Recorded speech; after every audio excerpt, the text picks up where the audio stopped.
रामगढ़ गांव की एक प्रचलित कथा है। दोपहर 12 बजे से लेकर आधी रात के 12 बजने तक गांव के बीचों बीच बने एक गुफा से अजीबोगरीब आवाजें आती है। इन आवाजों में इतना दर्द होता है कि सिर्फ सुनने से ही दिल की धड़कन तेज हो जाए। इस गुफा से गुजरने वाले हर शख्स को उसका नाम उस गुफा के अंदर गूंजता सुनाई देता है। पिछले 37 सालों से इस गुफा के अंदर से भयानक आवाजें और खतरनाक हरकतें हुई जा रही है। एक तो ये गुफा गांव के बीचों बीच है, तो ऐसे में गांव के लोगों को इस गुफा के खौफ को खत्म करना ही होगा, और ये तभी खत्म होगा जब अंदर से ये खौफनाक आवाजें और आकर्षण खत्म होगा।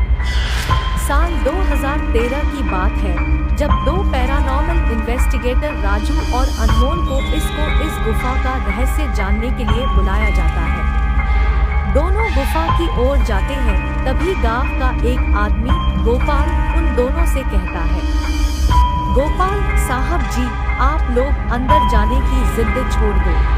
अनमोल, यार राजू, ये गुफा कितनी अजीब है। आज तक ऐसा कोई केस हैंडल नहीं किया जहां बेजुबान गुफा धमकी देती हो।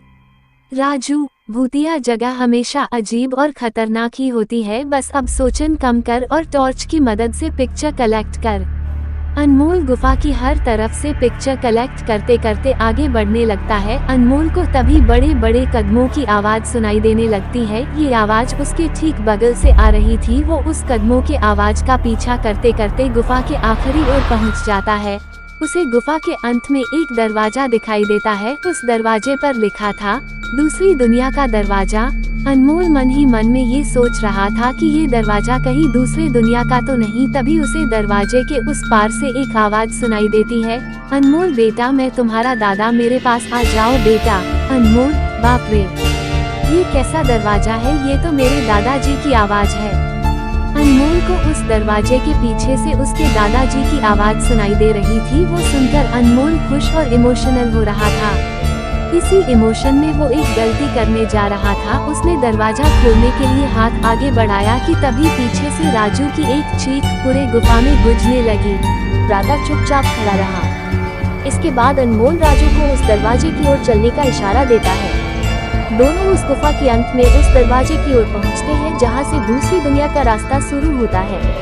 अनमोल, राजू, ये देखो, मैंने अभी तुरंत कुछ देर पहले अपने दादाजी की आवाज इस दरवाजे के पीछे से सुनी। मुझे लगता है कि इसके पीछे मरे हुए लोगों की दुनिया है। राजू, तो ये दरवाजा खोलकर देख लो ना। अनमोल, सही कहा, मैं दरवाजा खोलता हूँ। अनमोल दरवाजा खोलने ही वाला था कि तभी उसकी नजर राजू की शरीर पर पड़ती है। अनमोल, यार, जब तुम इस गुफा में आए थे तब तुमने सफेद शर्ट और नीली जीन्स पहनी थी, और अभी तुमने काली जीन्स और लाल शर्ट पहनी है। भाई, आखिर तुमने कपड़े कब बदले? तभी राजू के दांत बाहर आने लगते हैं, उसका कद बड़ा होने लगता है, उसके हाथ के नाखून बड़े होने लगते हैं, और अब वो पूरी तरह से एक डेविल बन चुका था।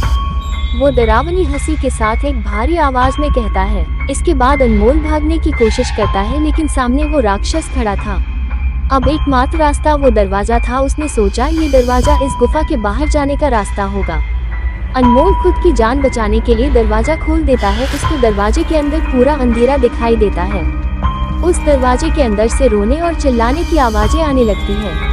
अनमोल इससे पहले कि दरवाजे को बंद करता, एक लंबा सा हाथ उस दरवाजे के अंदर से आया और अनमोल को उस दूसरी दुनिया की तरफ खींच लिया। इससे अनमोल की एक तेज चीख निकल गई और वो डेविल भी जोरों से हंसने लगा। आज तक कई लोगों ने गुफा के अंदर जाकर उसके रहस्य को जानने की कोशिश की है, लेकिन कोई भी उस गुफा के रहस्य को जान नहीं सका।